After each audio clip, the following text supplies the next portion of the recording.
Welcome back, everybody. Nice little break while I tried to connect to our other co-host, which seems to be MIA. But that's okay. The show must go on.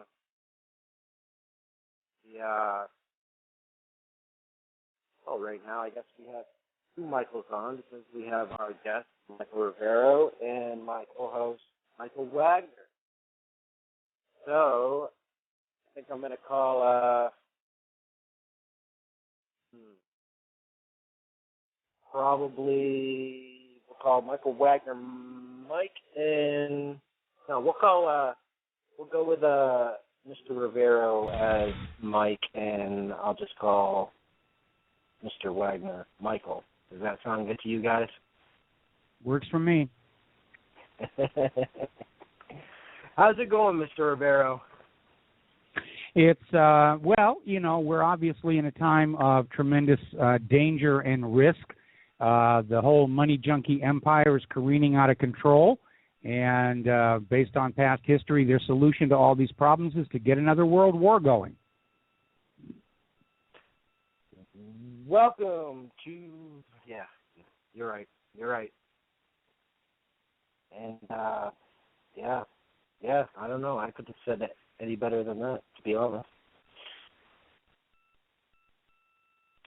And, of course, it's going to be tough for me. We got two Michaels on tonight.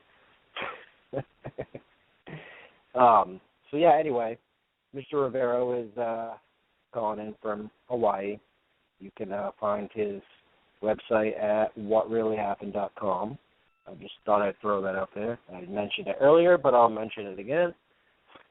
And there's a lot of crazy stuff going on right now, Mike. So yeah, it is incredibly crazy. It's very alarming. The financial system, we know it's been stressed for a very long time. But between the Swiss National Bank unpegging the Swiss franc from the euro, the elections in Greece on the 25th, more indications that not only is Britain thinking of leaving the European Union, but the European Union is ready to let them go. It looks like this whole private central banking financial global empire is starting to come apart at the seams. And obviously nobody wants to live through a major financial downturn. But if you look at the alternative being a global war that could potentially go nuclear, obviously I think for most people a financial crash of the bankers is preferable to mushroom clouds in their front yard. Yep. Well said again. That's why I have you on, man. That's why it seems, I don't know how to say this, but every time we have something to, of course, like what's going on right now, like the topics that we talked about that we would get into, the parachuting and this Ray State thing. And before I get into that, I have the TV on right now. We played a little bit of the State of the Union address, the first, first maybe 3 minutes.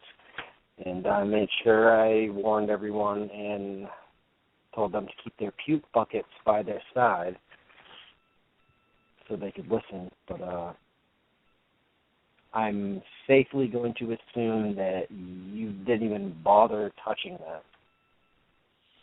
Well, actually, no. I have it playing here on the Fox channel right now, and as expected, it's a bunch of empty promises and platitudes.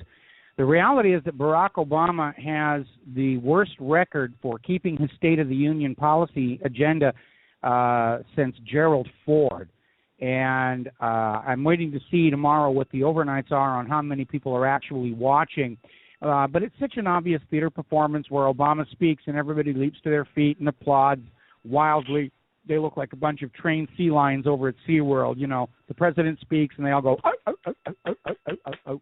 And it really doesn't signify much of anything. I mean, Obama's out there saying things to make himself popular, like no-cost community college, equal pay for women for equal work.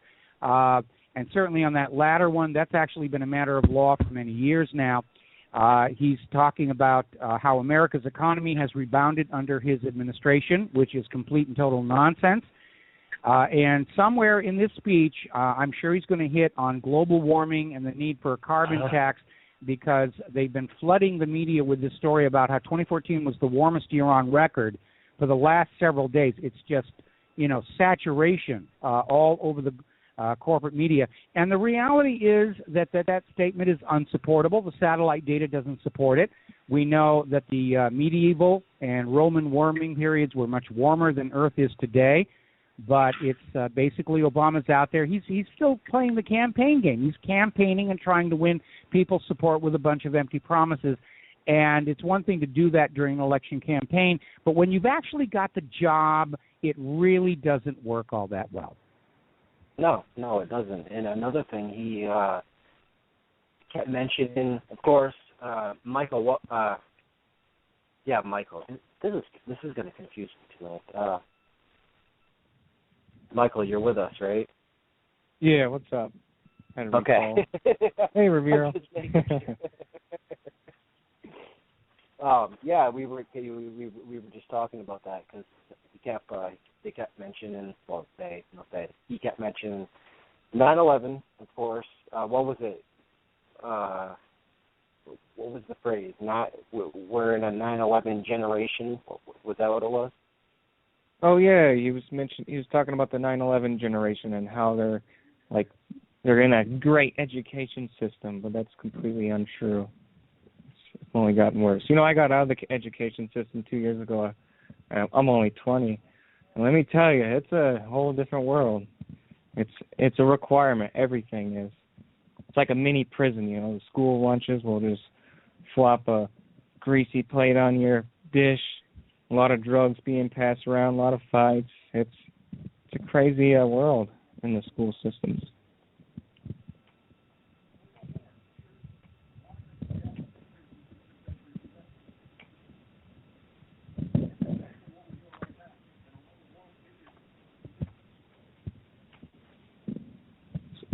Yeah, I got the State of the Union playing up right now as well. Yeah, I got it on mute. I think I'm actually going to turn this TV off. Anyway. So let's kind of move on from this, because every time I see this guy on TV, everybody's rising to their feet now. Somebody's waving a pencil around. The king is addressing his subjects. Clap for his achievements. He says his policies are working. Well, I think for most people, just looking around our current situation, looking at all the retail vacancies, looking at all the homelessness, his policies are probably working for the 1% that write those really fat campaign donation checks during election years, but they're definitely not working for the nation as a whole. And that does represent a failure of the federal government, because the federal government is supposed to keep an eye on what's best for the nation as a whole, not just what's best for the military-industrial complex, what's best for pharmaceutical corporations, what's best for the bankers, what's best for Israel. They're supposed to be keeping a balance across all needs, desires, and agendas to sort of balance all those priorities to find what's optimum for everybody. And this government very clearly does not do that.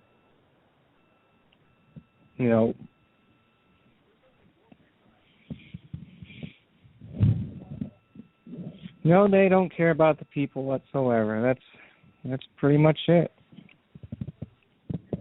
Yep, absolutely. So, speaking of Israel, did you see that they bombed Hezbollah again in Syria? Yeah, absolutely. And it was a drone strike. At first they said it was helicopters, then it's a drone strike.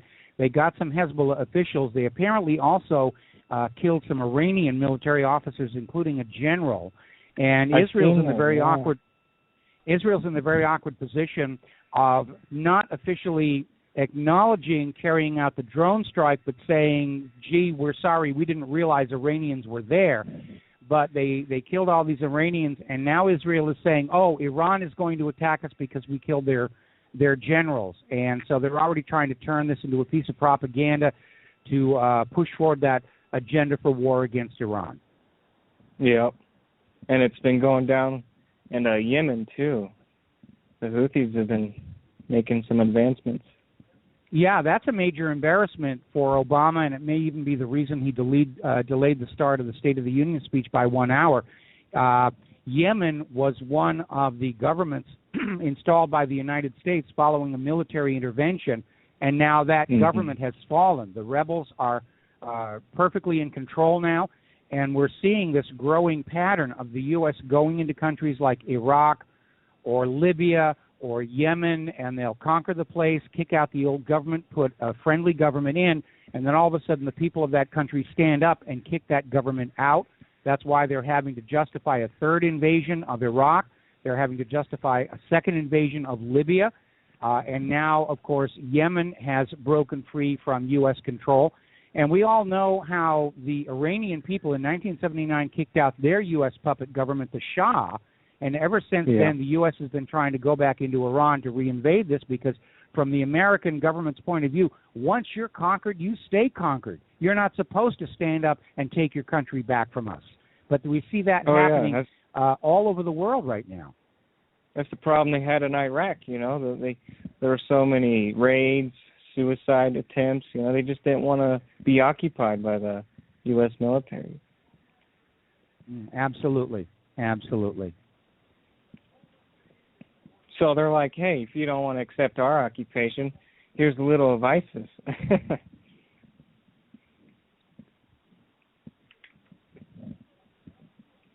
Surprised the government lost their control from the Houthis because, you know, like I remember reading the Saudis sent that government about, I think it was either 5 or 6 warfighter jets. I thought they would keep that stronghold, but apparently not. Okay. Okay. Oh yeah, I'd seen this already. Thank you very much. What? I'm sorry. I had somebody hand me a piece of information that I needed to look at for my website. So we're kind of a busy enterprise out here. I'm sitting here on the phone to you, and I'm getting memos handed to me and emails sent in, and so I apologize for that. It's okay. I'm kind of dealing with a similar situation over here too. Hey, that's all right. We're all multitasking. I'm still watching the State of the Union. Oh, he's on to nuclear Iran now. We're preventing a nuclear Iran. You know, they've been screaming that Iran is 6 months away from a nuclear bomb since 1988. Yeah. And it just, you know, they're out there going, wolf, wolf, wolf, wolf. I mean, Iran, nuke, Iran, nuke, Iran, nuke, and then they wonder why nobody believes them anymore. I'm surprised Saudi Arabia hasn't have any nukes. You know, we armed them to the teeth. But, you know, well, we don't know if they do or they don't, but at least for the moment, the U.S. government is not planning on invading Saudi Arabia. The whole nuclear issue with Iran, it's a repeat of the nuclear issue with Iraq. We've got to invade Iraq. They've got nuclear bombs. They're going to attack us in 45 minutes. And all of that, of course, was a complete lie. And the reality is that Iran has signed and ratified the Nuclear Non-Proliferation Treaty, so has the United States. And Iran is not doing anything they are not allowed to do under that treaty.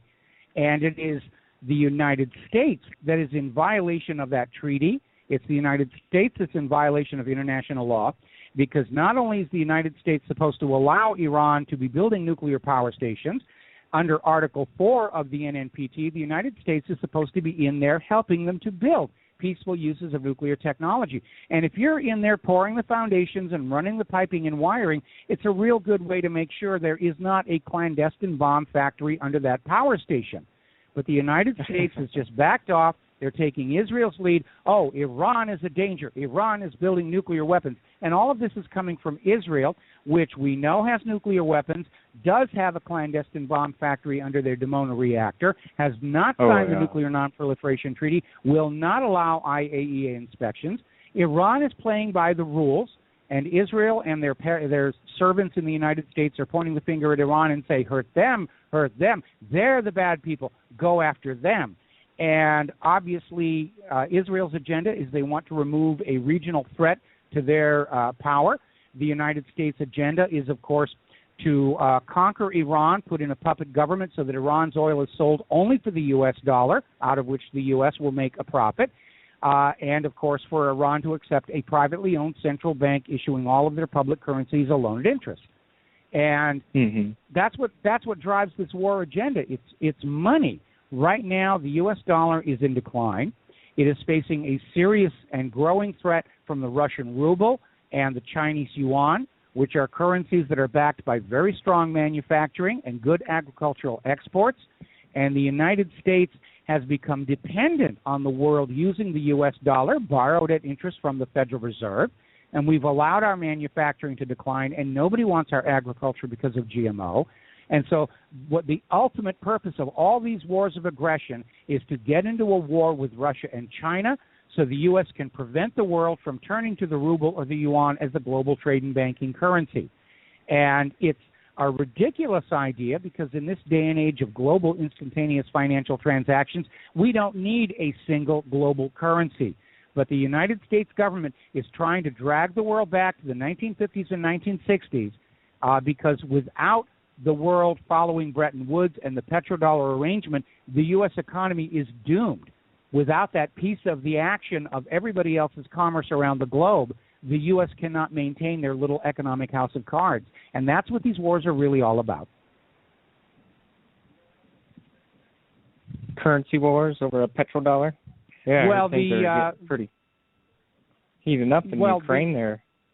The oil price war against Russia was very ill-conceived. Somebody just came up with the idea, we'll have our buddies in Saudi Arabia open up the spigots, glut the market, oil prices will fall, and it will harm the Russian economy because they're very dependent on oil revenues. And they didn't really think it all the way through because Russia's economy has taken a little bit of harm, but other parts of the world have been far more damaged by the drop in oil prices. Canada's oil economy is falling apart. Alaska's oil economy is falling apart. They're very dependent on it. Europe, Great Britain, the North Sea oil companies are in trouble. The fracking industries in the United States are going bankrupt because of the plunge in oil prices. Venezuela is on the verge of collapse. And it's a reminder that our government doesn't really think these policy positions all the way through. They just get an idea in their head, we'll lower oil prices, it'll hurt Russia, good, let's do it. And then all of a sudden, they're caught by surprise by the flashback on all of this. Oh, yeah, and there's Russia making deals with Uzbekistan, energy deals. That's exactly it. Russia's making deals. The U.S. is trying to make war. And with all these sanctions, all the U.S. is doing is pushing all of the nations that might have been our friends away from us and forming them into an opposition bloc. China now has direct currency swap deals with 26 different nations. The BRICS banking system is now up and running, and the de-dollarization is proceeding apace. Russia and China are buying huge amounts of gold. They're selling their U.S. Treasury bonds. I'm rather amazed that they could find anybody willing to buy them. But they're basically delinking from this whole Western system because they can see the writing on the wall. It is a house of cards. It's a Ponzi scheme. It's being propped up by instant money created out of thin air by the European Central Bank and the Federal Reserve. And countries want to unplug from that before it all falls apart. That was the reason why Switzerland unpegged the Swiss franc from the euro. Oh, I've seen that. They saw the European Union getting ready to go into quantitative easing, and they knew that if they left the Swiss franc pegged to the euro, the devaluation of the euro from quantitative easing would drag the Swiss franc down, and they didn't want to deal with that. And they were willing to take short-term losses for long-term protection against decline of their currency. And the Swiss really know banking. So when they do a move, you know it's the smart one. So, like Saudi Arabia, the 25% of their exports go to China. Do you think they'll start trading with the yuan? They'll ditch the dollar? At the moment, they're going to stick with the petrodollar deal, but I wouldn't bet that they're going to stay with it because Saudi Arabia, I think, understands that this U.S. plan for conquering all the world's resource-rich areas does include Saudi Arabia itself. We've seen the renewed propaganda campaign in the U.S. to try and involve Saudi Arabia with 9/11, and I think Saudi Arabia realizes that eventually the U.S. will turn on them, and so I would not be surprised to see Saudi Arabia start to trade directly with China for the yuan, because it makes sense. If you accept the ruble or the yuan in trade, you can go back to those countries and buy manufactured goods and agricultural produce. If you accept a U.S. dollar in trade and you take it to the United States, what can you get for it? Not much, really. American manufacturing has been in decline. We no longer are seen as the makers of the world's top quality products. We can't even make a lot of stuff that we used to make. We can't even make our own iPads and iPhones anymore. Those have to go to China. And nobody wants our agricultural produce because of the GMO problems. Yeah. Yeah. And, they're in the middle here because, the East, China provides growth, and the West, we provide the security. That's what held the petrodollar. That's what held the petrodollar deal together when Richard Nixon ended gold convertibility of the U.S. Federal Reserve note. That technically ended Bretton Woods, but they needed to keep up foreign demand for the dollar. So they did the petrodollar arrangement. The U.S. went to all these Middle Eastern oil nations, and they said, we'll make you a deal, such a deal, as long as you sell your oil only for the U.S. dollars and then invest those dollars in the United States, we, the United States, will make sure that Israel doesn't come and attack you.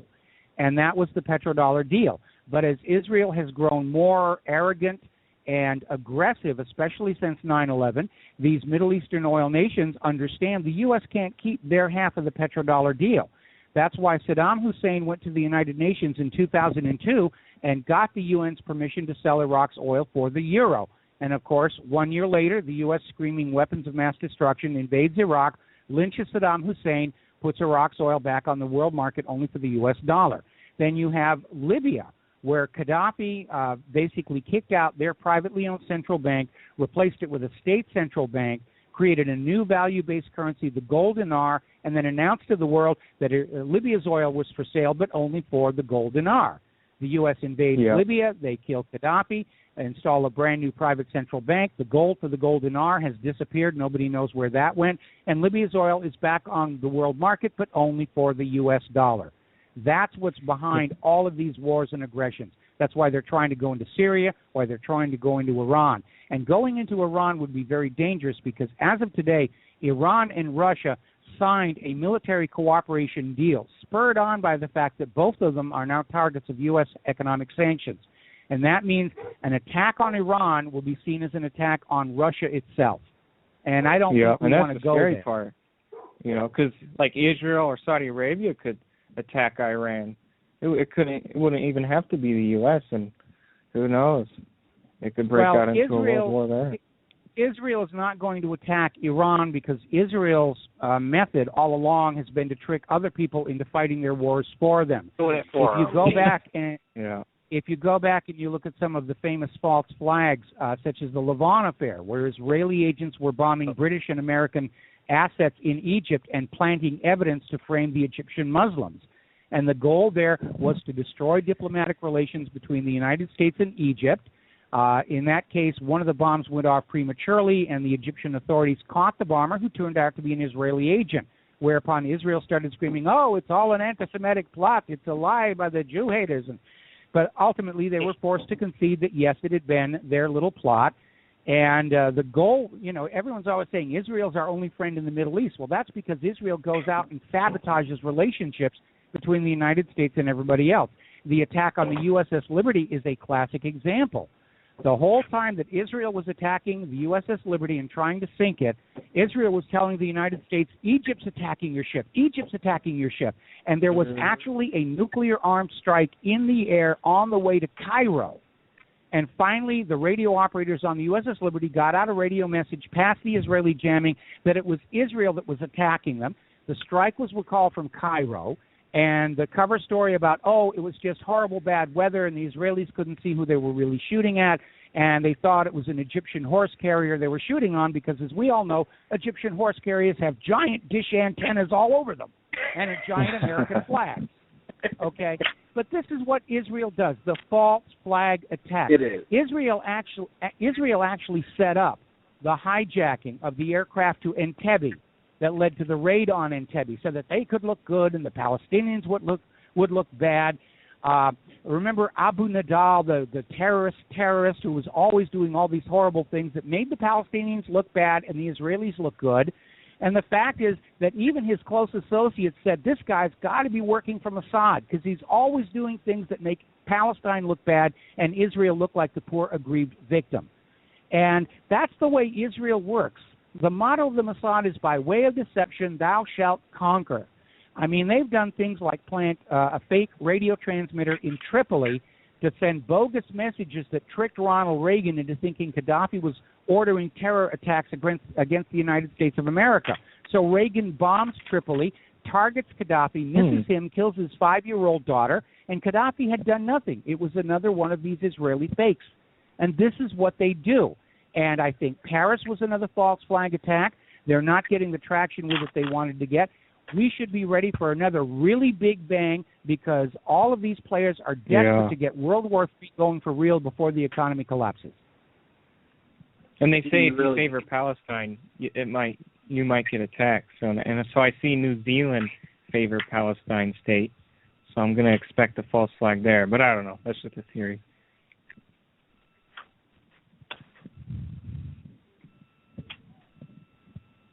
Okay. So what do you want to talk about the Gray State documentary? Yeah, that would be a good one. Yeah, David Crowley and all this. And I just recently, because I've been kind of, this past week, I've been getting really behind on stuff here, but I just tried to catch up as good as I could today. But I know my friend Michael Rivero knows what's going on here, so what's your what are your thoughts on this? Well, unfortunately, we are starting to see a lot of what intelligence agencies call wet work going on, where they're basically going out in the open, and people who are considered a threat to the status quo, to the system, are being assassinated, like Michael Hastings. And in the case of the filmmaker who was making Gray State, he was found in his home with his wife and his child. There was a gun conveniently nearby, but there really wasn't a reason for him to try and commit suicide. It's another one of these cases where there doesn't seem to be a reason. He wasn't depressed. Everything was fine. He was making progress on his movie. And then all of a sudden, oh, my goodness, he got depressed and he's dead. By the way, I'm not sure if you're aware of this. I'm not sure if you're aware of this, but there's a breaking story that Dzhokhar Tsarnaev, the accused Boston bomber, has suffered an accident in prison resulting in brain damage where he'll never be able to talk or walk again. Wow. So end of story. You know, we don't need a trial. We don't need to look at the fact that the photographs show that the backpack used by the bomber was not the backpack worn by the Tsarnaev brothers. All of that is now null and void because, golly gee whiz, he slipped on a banana peel, he cracked his skull open, and he's a mental vegetable, and the official story now stands. Wow. This is where we're at in this world. This is where we're at, indeed. Lies and deceptions. I think it's funny how they say that family, they call it a murder, a parent murder suicide. That's what I see. Yes. And they found that family before Christmas. Before Christmas, so yeah. Yeah. It's incredible how no one even called or bothered to check on them. Or... And packages were like building up on their doorstep and all this stuff. The neighbors saw and kind of went over there and checked it out. Well, there was the other one. I mean, there have been all these bankers who are being flung off the top of parking structures, and you know, all of a sudden they get really, really depressed and they're committing suicide. Again, there's an epidemic of of wet work going on. And obviously, for those of us in the independent media, we need to exercise a certain degree of caution because the other side likes to play dirty, and just killing people that, you know, are a threat to your personal agenda, that's unfortunately become part of the standard response now. So I would kind of suck to be one of those popular activists, you know. You might have a target on your head. Well, unfortunately, yes. And, you know, I don't go into details about things like that, but, yeah. It's always been an issue.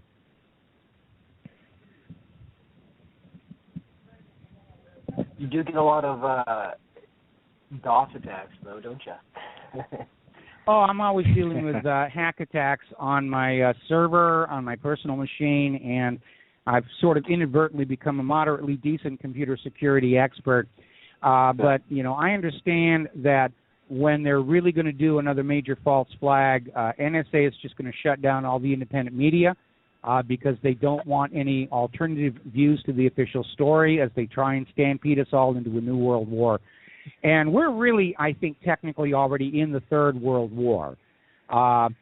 Because under U.S. military doctrine, a world war is defined as a two-front war on two continents, and right now the United States is engaged in 17 different countries on two continents. What we're missing is the big bang, like the sinking of the Lusitania or Pearl Harbor, where everybody all of a sudden mentally collects together all these little wars together and says, oh, yeah, now it's a world war. But they're definitely aiming at that, and the reason is very simple. It all goes back to money. When the United States Ponzi scheme economy gets into trouble, they get into a world war to get out of it. Crash of 1907, World War I. Crash of 1929, World War II. Crash of 2008, look how close we are. Mm-hmm. Oh, boy. You think it's taken a little with these low gas prices. Oops, sorry about maybe that. taking a little longer now just because of the independent or alternative media, because, you know, we're bringing everything to the forefront now. I think it's making it a little bit more difficult for them to pull the stuff off that they've been doing for the past. I would say, yeah, definitely we've delayed them. I don't know that we've stopped them. I don't think we've stopped them, but we've delayed them because back in 2003, when General Wesley Clark went public and blew the lid off this plan by the United States to conquer all these oil nations in order to make sure that the oil was traded only for the U.S. dollar, the plan ended in 2008 with the conquest of Iran. Well, here we are, 2015. Iran is still not conquered. The U.S. is bogged down in Afghanistan. They're bogged down in Iraq. They're bogged down in Syria. Libya is on the verge of being taken back by the Libyan people. They just lost Yemen. The war agenda is in serious, serious trouble, but I think that's accelerated the agenda to just go right to the top and get into some kind of a conflict with Russia and China. Maybe not outright war, but enough of a conflict where the U.S. can say to their allies, you can't use the ruble, you can't use the yuan. Here, we'll loan you plenty of dollars to keep your business going. Yeah, you know, and first they always try to get the people to support the war as well. Like, we need to kill the Russians and the Chinese. I don't think we really need to do that. And I'm not saying we need to. That's what people would believe. They need people to believe that. Yeah, they're trying to sell that. I mean, this whole situation in Ukraine, the corporate media is still trying to say this is all Russia's fault for the illegal annexation of Crimea. But, you know, Russia did nothing. Crimea voted to secede from Ukraine after it fell under the U.S.-backed junta. And under the United Nations Universal Declaration of Human Rights, self-determination is recognized as a right of all people. If you don't like the government you've got, you have a right recognized by the United Nations members to simply break off and form your own country. And that's what Crimea did. Then they voted to merge with Russia, and Russia said yes. And that's what happened. None of this would be happening in Ukraine if the U.S. had not overthrown the elected government of Yushchenko a year ago, because that's what set this all in motion. And the reason the U.S. overthrew Yushchenko is because they'd been trying to lure Ukraine into the European Union, Russia made a better deal. Yushchenko was looking at how all the member nations of the European Union are struggling with all this imposed debt. And he said, I don't want that for the people of Ukraine. We're going to go deal with Russia. And all these covert front NGOs went in there like Canvas and USAID, snipers to kill people and blame it on Yushchenko's government, and drove him from power. It's a classic destabilization program. And since the end of World War II, the United States has tried to overthrow the governments of 50 other nations. They've succeeded about half the time. And what's really interesting is that earlier today we ran this story on my show about how a member of the Russian Duma, who is an opposition figure to Vladimir Putin, was here in the United States of America giving a presentation on how to overthrow Putin's government so the U.S., through him, can take over. And so this is really what's going on. They're trying to basically do all the conquests through covert action rather than direct military confrontation. But when the covert action gets discovered and falls apart, they'll fall back on direct military action. And that seems to be the way we're going. It's a scary thought, but hell, that is where we're going, isn't it? Mm-hmm. Like war with Russia, that's just going to be suicidal. It really is. Well, Is even this what they want? even Mikhail Gorbachev is out there saying if this gets going, it's going to go nuclear. And he's absolutely right, because the United States has sort of been caught up in this dream that if they spend more on weapons of war than any other country, victory is assured. But if you look closely at the U.S. military-industrial complex, it's not about making efficient weapons. It's about making money. And right now, the United States has spent trillions and trillions of dollars on absolute junk. The F-35 is a good example. It's not even officially in service, and it's already inferior to the current in-service Russian and Chinese fighter jets. It's got all these computer problems. The helmet control fire system still doesn't work. Can't fly in the rain, can't fly in fog, can't fly near lightning. And now we're finding out, due to a software glitch, the onboard cannon won't work till 2019. Then you have the F-22, which is still asphyxiating its pilots. You have the Independence-class littoral combat ships, which are underarmed, under-armored. Their electronic systems are wide open to jamming, as we just found out with the Donald Cook incident up in the Black Sea. And they're built so poorly, the first ship has already had to be dry docked and have major sections of the hull replaced due to corrosion. Well, we're not getting the bang for our buck. We're not getting our bang for our buck. And the reason we need to be worried about a nuclear attack, the United States has spent billions and billions of dollars on the ballistic missile defense system. But that entire system is built around the assumption of an incoming threat following a predictable ballistic arc. And both Russia and China have now deployed maneuverable upper stages for their nuclear weapons. Russia has these MIRV reentry vehicles which are maneuverable. They corkscrew, they weave back and forth, they zip up and down, and that makes a ballistic intercept impossible. China has created a hypersonic wave rider third stage for their nuclear missiles that can just skip along the top of the atmosphere, and it's maneuverable. And once they're maneuverable, the entire doctrine of the U.S. ballistic missile defense system becomes obsolete.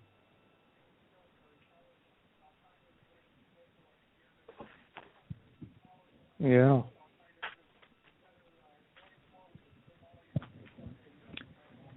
The gas prices are pretty low.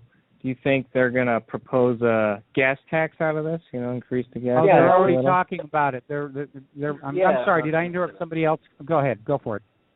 No, go for it. You were going to say probably what I was just going to say. Go for it. Well, we're already hearing from various politicians that now's the time to raise gas taxes because why should the people get the benefit of lowered oil prices? Mm-hmm. It's our right as the government to grab the lion's share of the savings. And it really is rather, odd to see the government, after all this talk about high gas prices really harming the American consumer, and now gas prices are starting to go down, the first thing the government says, don't worry, we'll take up the slack with higher gas taxes. They're not going to give us any kind of a break. They're just grabbing all the money they can because the government is broke in debt over its head, and because of the way private central banking is set up, they can't really ever get out of that debt. All they can do is grab all the wealth from the people they can, give it to the bankers, so the bankers will let them stay in power for another few months. Yeah.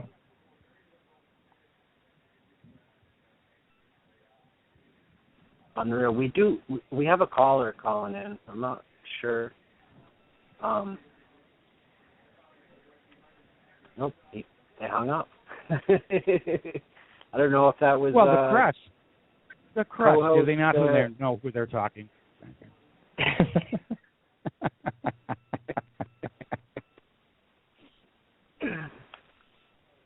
Whoever just called in, go ahead and call back, because we'd definitely love to hear from you. I don't know if it was a listener or if it was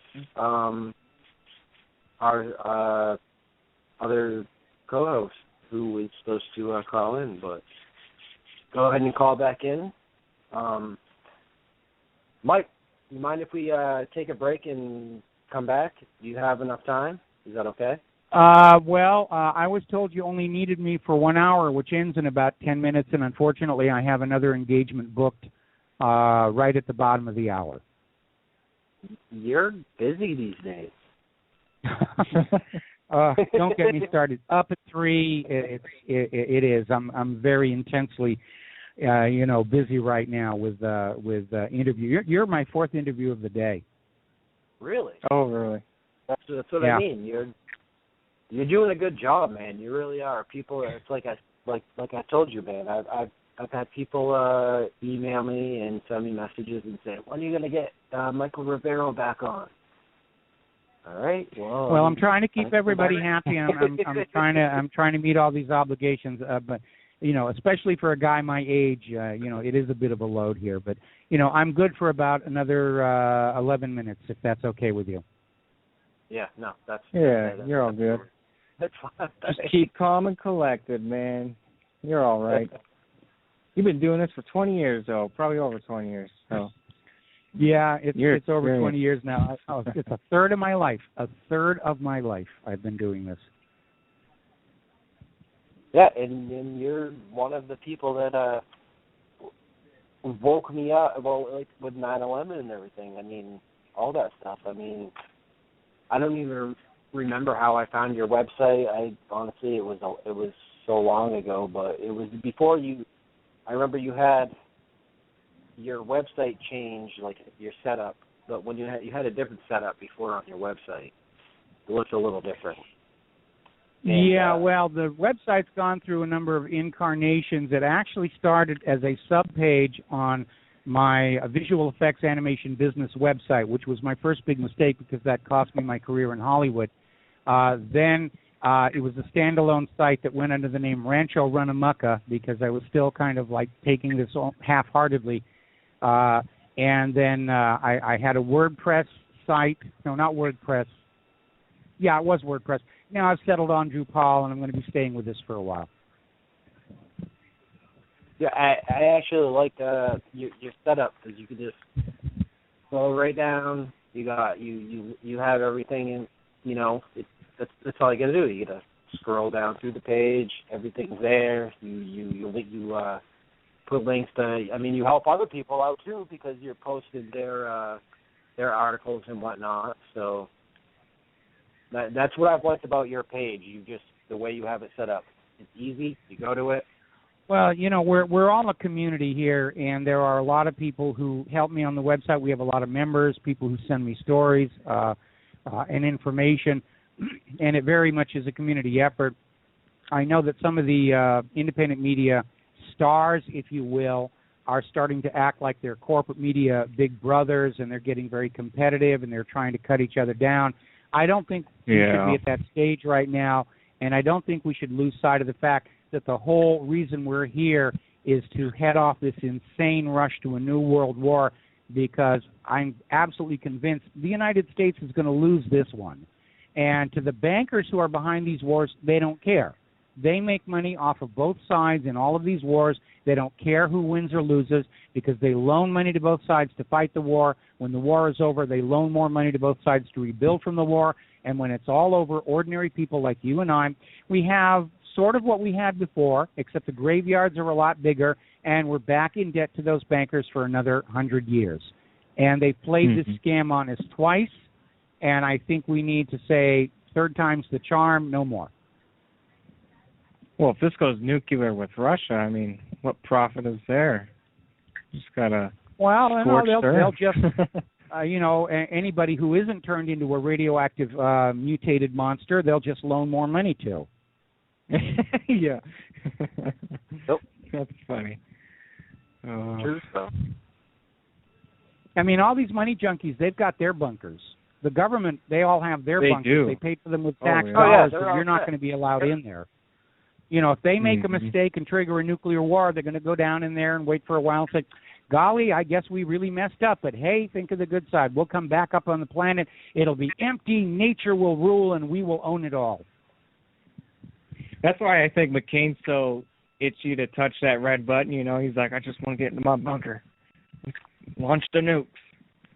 Yeah, well, you know, I'm sure they're all frustrated. Anybody who was born after World War II and after the nuclear tests in the Pacific and Nevada, they never got to see a mushroom cloud. Those poor people, we got to do something for them. Yeah. I laugh, but it's actually not funny. Well, it's gallows humor, but it's the only way we can deal with the awful reality. I mean, I'm living right here on the edge of Pearl Harbor, which, as you know, started big mistake number 2 for the United States.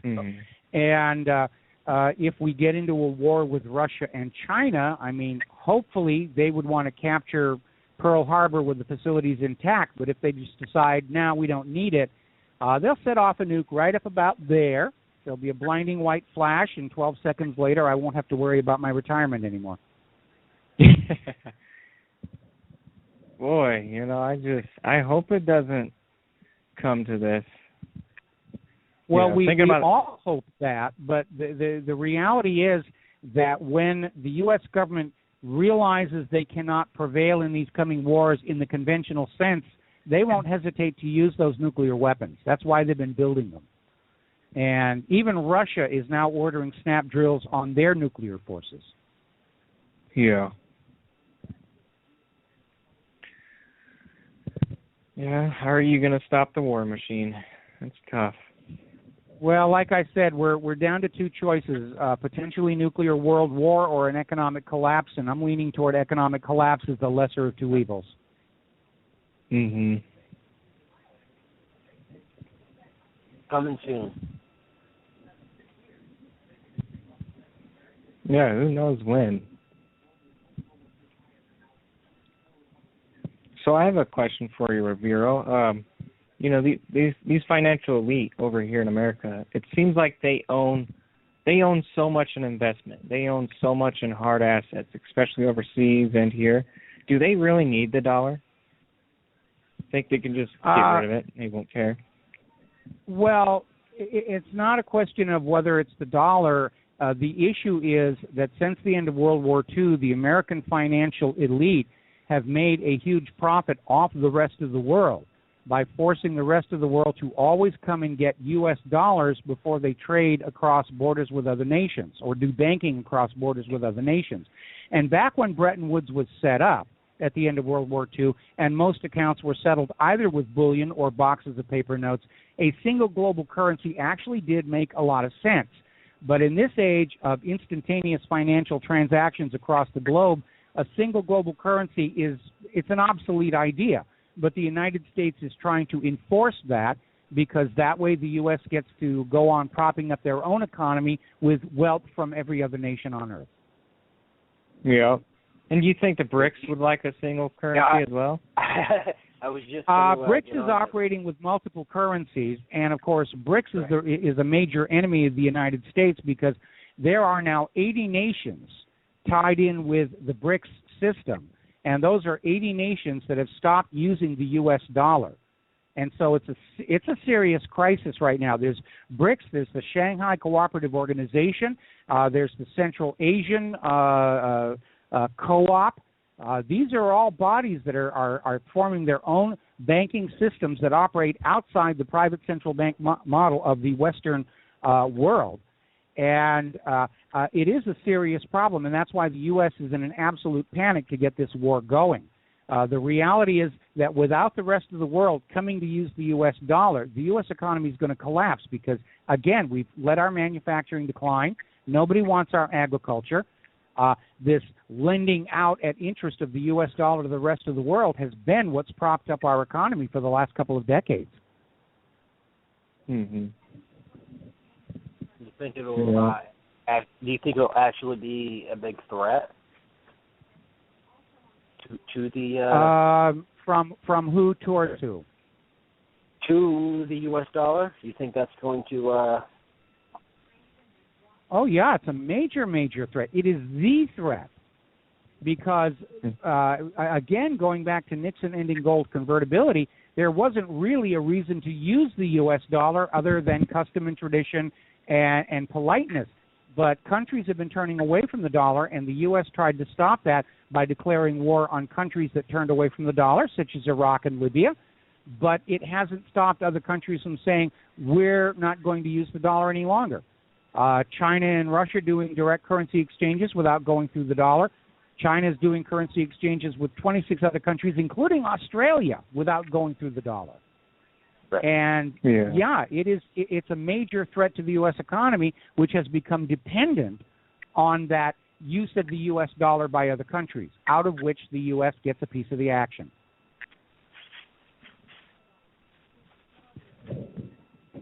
You know, a lot of countries still use that dollar, though. Some do, but it's fewer and fewer. And again, looking at what just happened with Sweden, unpegging their franc from the euro, we're looking at the euro starting to come apart. And that's going to trigger that whole derivatives crisis, which is denominated in trillions of U.S. dollars. There's a major crash, and they're doing everything they can to stop it, plunge protection team, threats, war, assassination, whatever, but they're not going to be able to hold it off forever. At some point, there's going to be a rift in this whole house of cards that is going to be too big to be duct-taped over, and it is all going to come down. So the advice I give to everybody right now, especially looking at the bail-ins, confiscation of savings accounts, which is now authorized by the G20, including the United States, you should have no more money in the bank that you need to cover your immediate obligations. Keep the rest at home under your own control, part of it in cash, part of it in physical silver and gold. Do not buy paper gold contracts.